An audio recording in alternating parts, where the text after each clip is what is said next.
Estão gravando, continuando a aula anterior, pessoal. Espero que agora possam aparecer todos, né, que de fato estão no Zoom aqui acompanhando a aula. Então, agora vamos falar sobre os certificados de recebíveis, certo? A primeira diferença que a gente pode destacar com relação à letra de crédito é que agora o emissor não é mais uma instituição financeira, é uma securitizadora. Veremos na teoria aqui como isso funciona de fato na prática, tá? Então, os certificados de recebíveis, eles também são divididos em do agronegócio, ou seja, agrícolas, e certificado de recebíveis imobiliários. Então, olha só, os certificados de recebíveis, tanto um quanto o outro, né, são títulos de renda fixa lastreados em recebíveis originados de negócios, neste caso aqui, do agronegócio, né, entre produtores rurais, suas cooperativas e terceiros. Como isso funciona? Imaginem que o agricultor tem no campo, né, uma plantação e ele tem uma expectativa de recebimento. Ele já negociou com alguma cooperativa ou com uma empresa, né, particular mesmo, e ele tem aquela produção já destinada. Então ele já tem um dinheiro, um capital para receber. Supondo que ele não consiga fazer essa antecipação do dinheiro, ele pode vender esse direito que ele tem para uma empresa securitizadora, e aí ela vai fazer o pagamento para o investidor, perdão, vai fazer o pagamento para o produtor rural e vai negociar esse direito com o mercado, né, de terceiros, com os investidores. Então, nessas operações, como está escrito aqui, do material que foi retirado do site da B3, as empresas cedem seus recebíveis para uma securitizadora e ela emite os certificados de recebíveis do agronegócio. E aí, esses certificados serão disponibilizados para negociação no mercado de capitais, certo? Então, existe um crédito, ele é passado para uma securitizadora que emite o certificado de registro, certificado de recebíveis, perdão, e os negocia então com os investidores. É uma forma de ser feito diferente.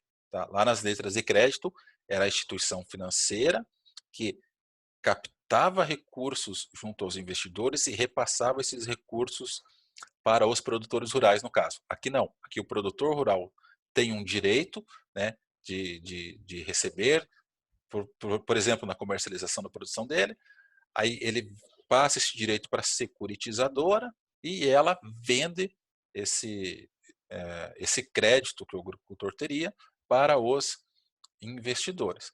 Quais são as vantagens de se investir nos certificados de recebíveis? Tá?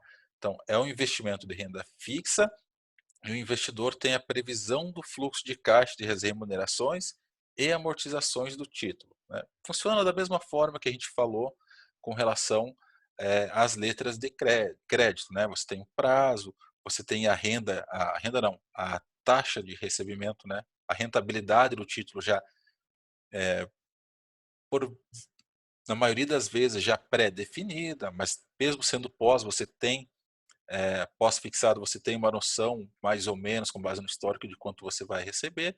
Enfim, renda fixa, ela é menos arriscada, é um investimento mais conservador do que renda variável. Aqui eles tratam isso, né? A informação da B3, do site da Bovespa, é que você investir em renda fixa é uma vantagem porque é um produto menos arriscado.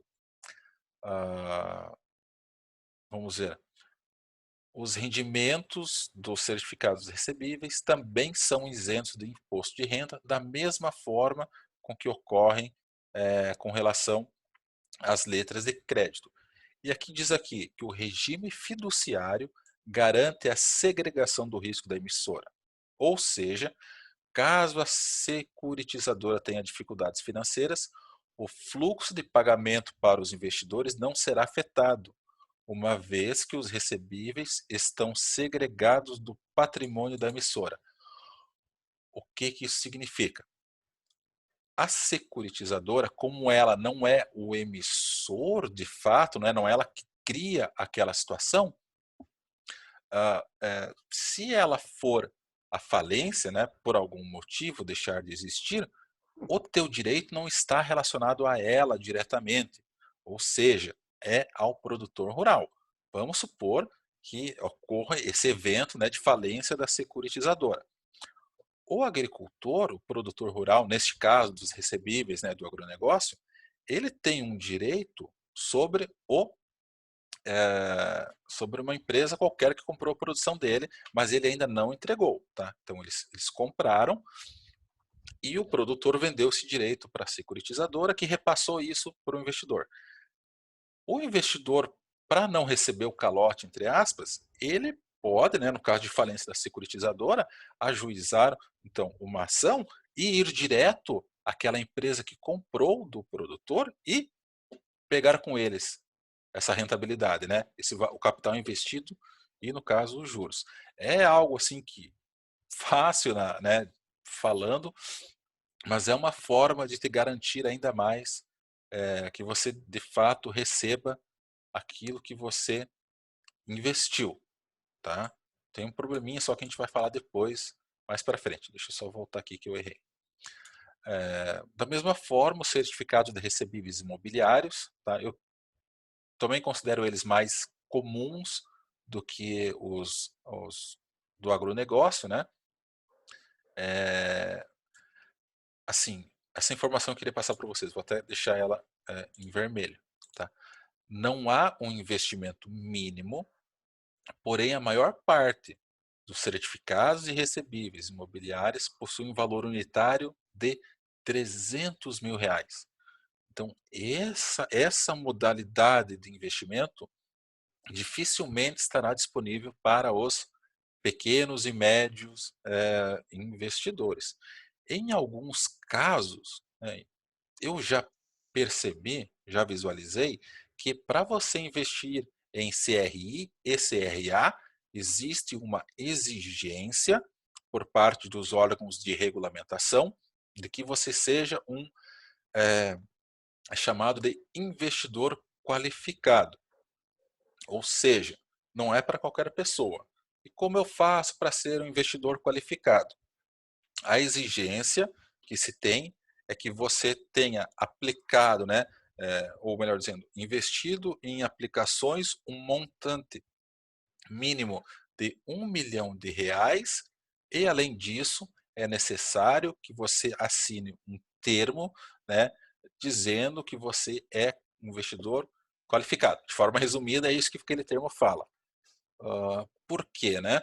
Porque as empresas, né, as corretoras de valores, quando elas oferecem os seus produtos, né, ou os produtos dos seus clientes, e o mesmo ocorre com as instituições financeiras, eles não podem oferecer qualquer coisa para o investidor, porque a maioria das pessoas, de fato, não sabe o que está fazendo com o dinheiro. Então, foi uma forma que eles encontraram para proteger, né, os investidores comuns, né, como nós, de modalidades de investimento um pouco mais arriscadas, né, que é o caso dos certificados de recebíveis imobiliários.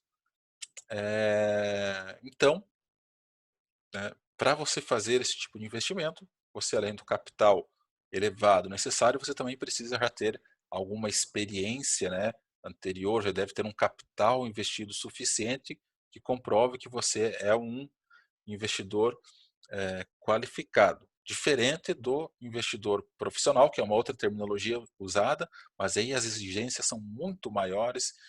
Porém, né, existem esses benefícios de você ser um investidor qualificado, que é ter acesso a uma quantidade maior de produtos financeiros. Então, aqui, do ponto de vista do emissor, quem está emitindo isso, né, o certificado de recebíveis, desculpa, gente, quando eu falo certificado de registro, tá? É que é uma outra coisa que tem na cabeça e quando eu falo CR, eu acabo sendo induzido a falar de forma errada. Mas o certificado de recebíveis é um instrumento de captação de recursos destinado a financiar, então, transações do mercado imobiliário, neste caso, né? E ele é lastreado em créditos imobiliários. Deixa eu trazer aqui para vocês, tá? Depois eu volto para cima, mas eu escrevi aqui né, um exemplo de como isso funciona, tá? Eu acredito que lendo essa parte vocês vão entender todo o funcionamento dos recebíveis, dos certificados de recebíveis, tanto o imobiliário quanto o do agronegócio. Então, imagine que seja celebrado um contrato de aluguel entre duas partes. Tá? O credor, né, aquele que disponibilizou o bem imóvel, por alguma razão ele gostaria de receber todas as parcelas que ele tem naquele contrato, né, é, à vista. Porém, o contratante, né, quem alugou de fato, né, para usar aquele bem imóvel, não tem todo esse dinheiro. O que esse credor faz para ter o dinheiro de fato à vista, sem que o seu inquilino precise fazer todo o pagamento das parcelas de forma antecipada?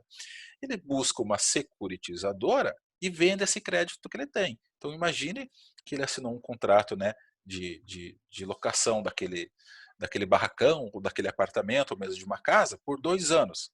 Então ele tem, teoricamente, um fluxo de caixa já estimado e esperado para os próximos 2 anos. Agora, ele quer receber isso tudo de uma vez, tudo à vista. Ele pega esse crédito que ele tem, né, baseado nesse contrato, e entrega ele, vende ele para a securitizadora que vai fazer o pagamento de todo esse recurso à vista. Claro, não é no montante desejado, ou seja, aquele montante que está em contrato. Imagine que o aluguel seja de R$ 10.000 por mês durante 24 meses. A securitizadora não vai pagar os R$ 240.000 que totaliza, né, o total de prestações devidas. Eles fazem um desconto já pensando, né, na remuneração que eles terão. Então, a partir desse ponto, a securitizadora negocia esse crédito, né, via instituições financeiras, com outros investidores. Então, e o investidor que compra esse certificado de, de recebíveis, ele então vai receber, né, futuramente uma parte ou o valor do aluguel que seria devido durante esses 24 meses, mais uma possível remuneração. Então, a securitizadora, nesse caso, faz papel de intermediação entre quem está precisando de crédito, que é o, o credor, por incrível que pareça, desse contrato de aluguel, e o investidor que quer é, fazer o investimento, a aplicação dos seus recursos, né, o agente superavitário nessa situação. Ficou claro para vocês a explicação de como funciona o, esse sistema de certificados de recebíveis? Por favor, escrevam no chat ou mesmo falem no microfone, quem assim o desejar.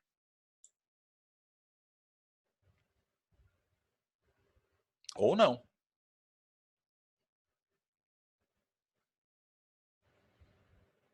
Diego escreveu no chat, tá ok. Lucas também.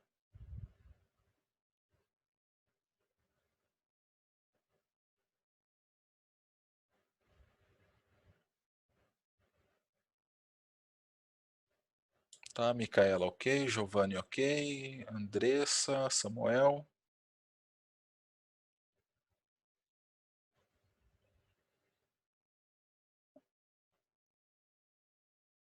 Professor, Pode a, falar. secu a securitizadora funciona, seria mais ou menos que nem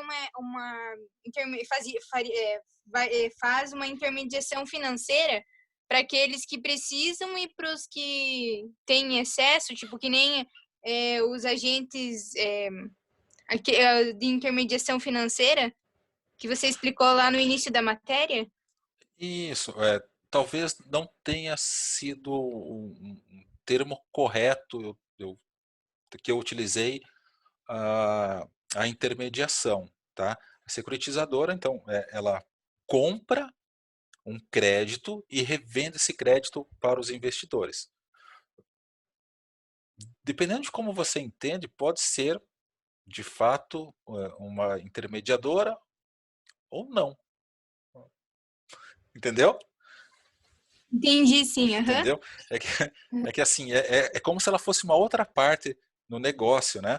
Claro, a securitizadora ela vai ganhar de duas formas, né? Ela está comprando um crédito por um valor reduzido com relação com relação ah, a pessoa que está vendendo para ela esse direito, né? Esse direito Aham. dos aluguéis que ele teria para receber. Mas tu entendeu de fato como funciona? Né? Aham. Agora deu para esclarecer mais um pouco. É como o cara que vai fazer o desconto, né, de duplicata no banco, vai fazer o desconto de cheques. O que o banco faz nesse caso? Qual que é a diferença nesse caso, né? Que além de fazer o desconto do cheque, o banco acaba, no caso a securitizadora, acaba repassando esse cheque para um terceiro, né, que é uma forma deles também se capitalizarem para continuar movendo a roda desse sistema dos certificados. Ah, Ah, mas deu tranquilo para entender mais claramente. tem certeza? Aham. Tá, então tá bom. O Giovanni fez uma pergunta aqui no chat. Se eu conheço alguma o que, Giovanni? Securitizadora? Securitizadora. Rapaz, de nome agora, de cabeça, perdão, eu Ah, não lembro de nenhuma, vou ser bem sincero. Deixa eu até dar uma googada aqui. Securitizadora de crédito.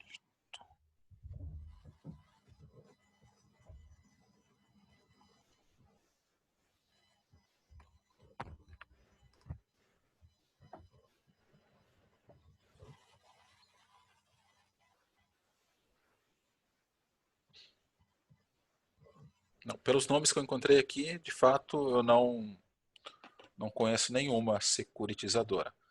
O que acontece, né? Também, voltando para essa parte prática, então as securitizadoras, elas não chegam diretamente nos investidores e oferecem os seus serviços. Não, aí sim elas buscam uma intermediadora mesmo, como uma corretora de valores mobiliários ou uma instituição financeira como um banco, né? E aí por meio desses bancos, dessas corretoras, eles oferecem esses certificados para os investidores, mas novamente não é algo muito comum de encontrar, até a título de exemplo, né? Na quarta-feira, ontem, eu procurei por alguns certificados de recebíveis na, na corretora e não tinha encontrado.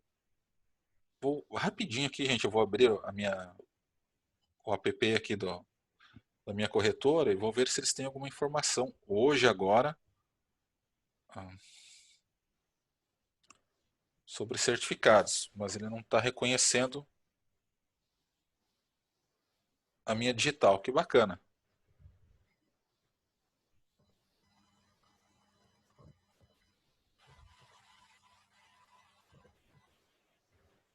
Gente, que maluquice é essa?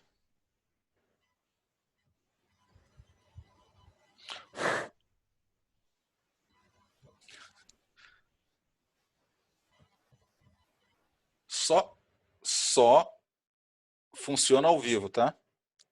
Não está aceitando minha digital. Incrível.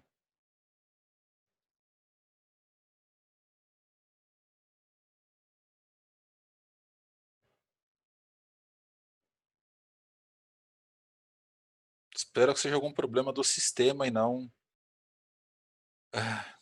da minha digital em si, né? Para isso. Mas assim, não tinha encontrado nenhum desses certificados disponíveis para aplicação, pelo menos na data de ontem, tá? Dia, dia 22 de abril de 2020. Então, o Giovanni perguntou. Não, Giovanni, já te respondi, né? Não conheço mesmo nenhuma delas. Aí tem a questão das vantagens, né? Isso que se repete da mesma forma que as letras de crédito, né? O investimento em renda fixa, portanto, né? Estima-se que tenha, ou deseja-se que tenha um risco envolvido menor, tem a questão do risco do investimento, né? Com relação a, a, a inadimplência do, de quem, né, de quem você adquiriu esse crédito, E também os CRIs, da mesma forma que os demais investimentos falados hoje, eles são isentos de imposto de renda para a pessoa física. Certo? Algum questionamento sobre o conteúdo da aula de hoje?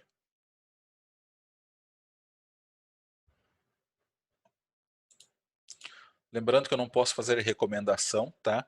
No sentido de que você deve ou não fazer isso. Eu coloco só a minha opinião pessoal, se eu tenho ou não. Desses que eu falei hoje, tá? Das letras de crédito e dos certificados de recebíveis, hoje eu não tenho nenhum papel, nenhuma quantidade, zero. É ruim? Não acho que seja ruim, tá? São formas de investimento muito interessantes, principalmente porque estão isentas de imposto de renda. O problema é que nós estamos passando por um momento, problema entre aspas, né? Que a taxa de juros no nosso país está historicamente, comparado com o nosso histórico, são valores muito baixos, né? A menor taxa Selic, por exemplo, da história, e isso, consequentemente, acaba afastando os investidores das modalidades de renda fixa. Agora, como diversificação de capital, eu sugiro que, e agora é uma sugestão, né, que vocês diversifiquem não só naquilo que está no topo hoje como forma de investimento, mas também nessas modalidades de renda fixa, se possível.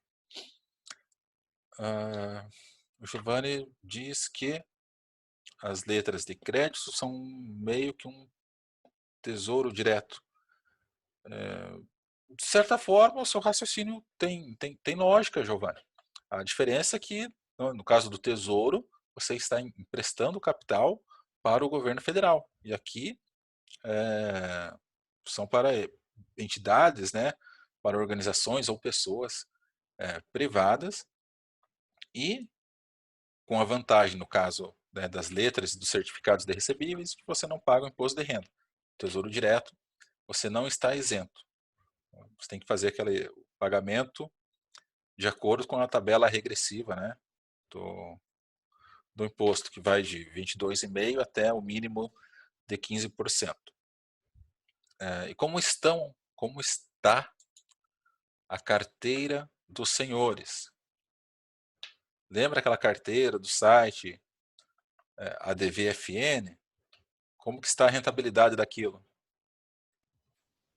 Dá uma olhada agora na minha. Eu vou dar uma olhada depois na minha também. Acho que Não, depois não, olha faz um agora. mês que nós... Nossa, eu faz... Agora eu tô no celular, professor. Ah, está no celular.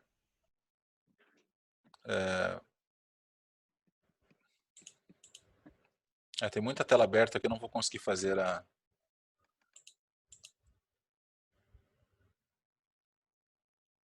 visão da minha, mas eu vou bater uma foto depois e tirar um print, melhor dizendo, e postar.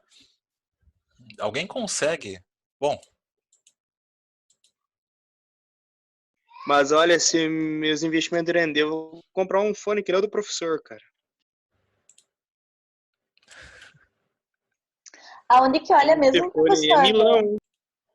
não, capaz. No site ADVFN. Sim. Acho, Não, encontrou? a porcentagem lá é aquele lucro não realizado, isso? Eu acredito que não, mas deixa Não me lembro eu mais. tentar ver aqui. Esse daí é o Ryzen Kraken, professor? É um Razor, mas não me pergunte, cara. Deixa eu ver. Tenho a caixinha dele aqui na mão. Não, não. Tá louco. É o Electra V2.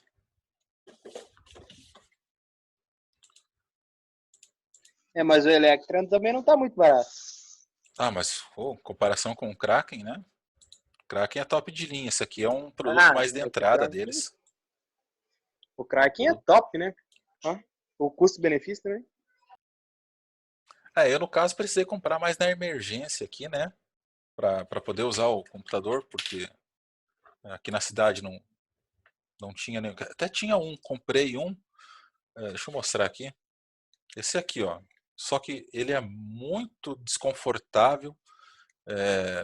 Fiz algumas aulas com vocês, né? E apertava demais, doía muito a orelha. E A não qualidade teve é jeito, outra, né? tive que comprar. Tá, o Lucas, 11,71%. Ah, e quem mandou print? Isso que eu queria ver. Deixa eu tentar abrir o meu WhatsApp aqui no computador.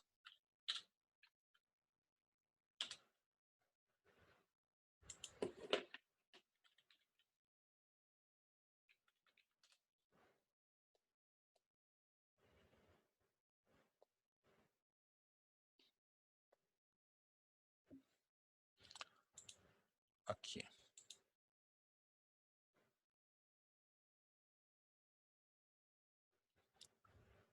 Caixa.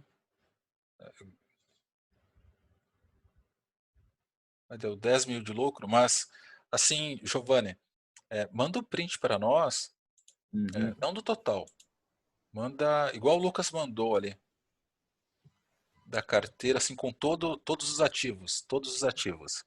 Tá, só um minutinho.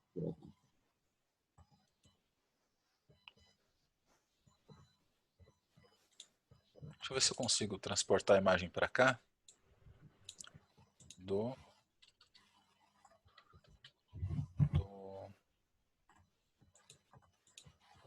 da imagem do Lucas, não deu.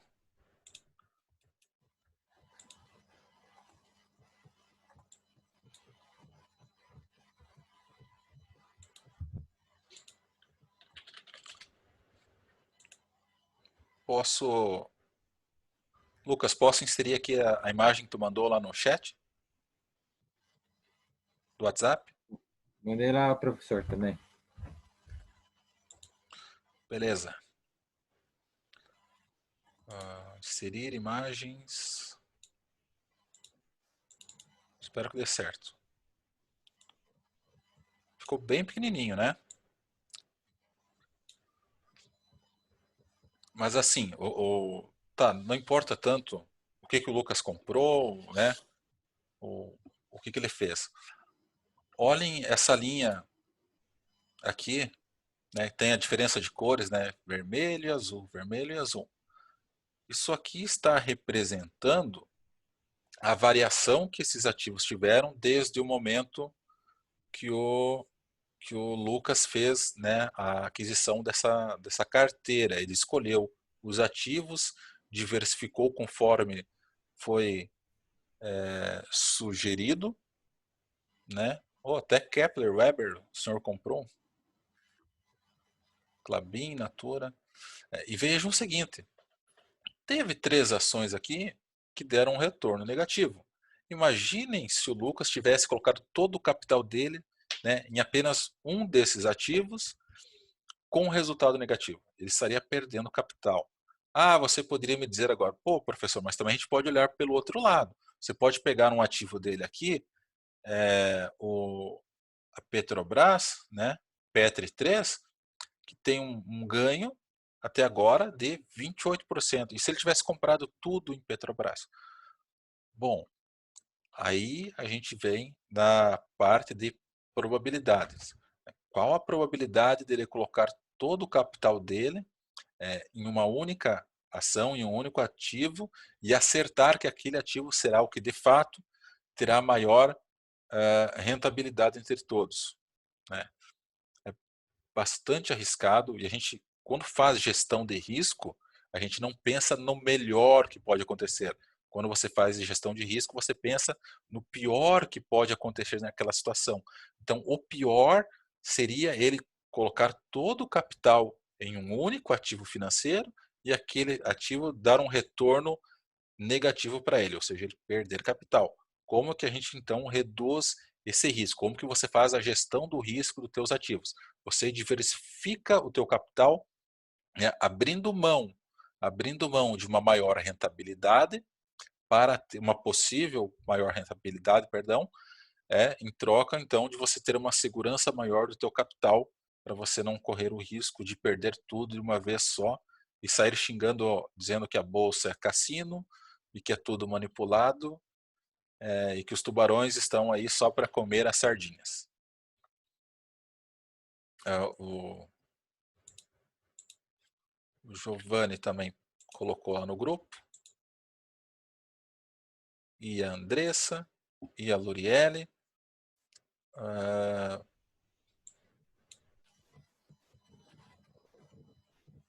O Giovanni também teve um rendimento muito bom, Giovanni, né? Diversificou bem o capital. Algumas caem, outras sobem, mas no final está positivo. A Andressa Mas lá que não teve diversificou. nada de lucro, né? 0%, nem movimento. 0%? Não. Dá uma olhada lá, Fer. Está em 10%? Deixa eu ver aqui. Olha lá. Não, teve, eu digo uma ação lá, uma ação que eu comprei lá, ela não teve movimento. Ah, não teve. Sim. Deixa eu ver se consigo ver aqui ela. É Tecno SA Indústria e Comércio. Será que ainda são negociadas? Pois é, não sei. Eu acho que Vou pelo jeito não. pesquisar. A Tecno. Tá. A Andressa diversificou um pouquinho menos, mas e também investiu um pouco menos, né? A Andressa não quis colocar todo o capital dela aqui em renda variável, mas o teu percentual de ganho, Andressa, é 10,45%, né? Será que eu peguei errado? Não, é isso mesmo. É bastante similar ao ganho que teve o Lucas e o Giovanni. Vamos lá. O Lucas teve 11,71, o Giovanni 10,32, você, Andressa, 10,45 e a Luriele 8%. A Luriele deu um pouquinho menos, porque teve uma ação aqui que deu bastante. A Ambev, né, teve uma rentabilidade bem baixa. Mas enfim, 8%. Quanto tempo faz que vocês montaram essa carteira? Não dá um mês, né? Acho que não. Que sorte, só não vão achar agora que, né? É que nós compramos, fizemos essa brincadeira no momento ali, bem de baixa da bolsa. Quero ver mais quem postou aqui. O Samuel, 7% de ganho.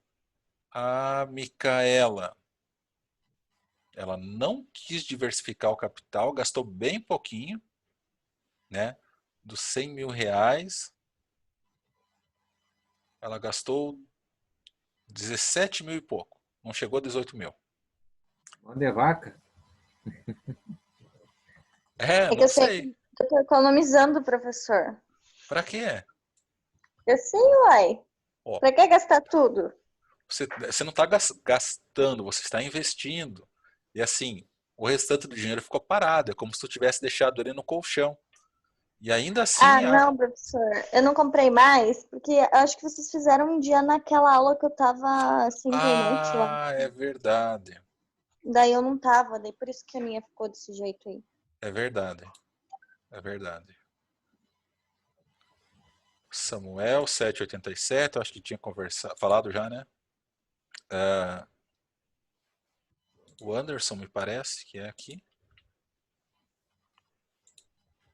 O Anderson fez uma mágica, que depois eu quero Ô, professor, Dele aí, cara. que ele Não quero explique. saber.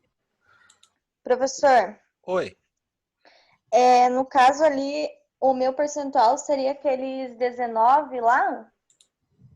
de ganho? 19,35? Sim, é o ganho na tua carteira. Ah, tá.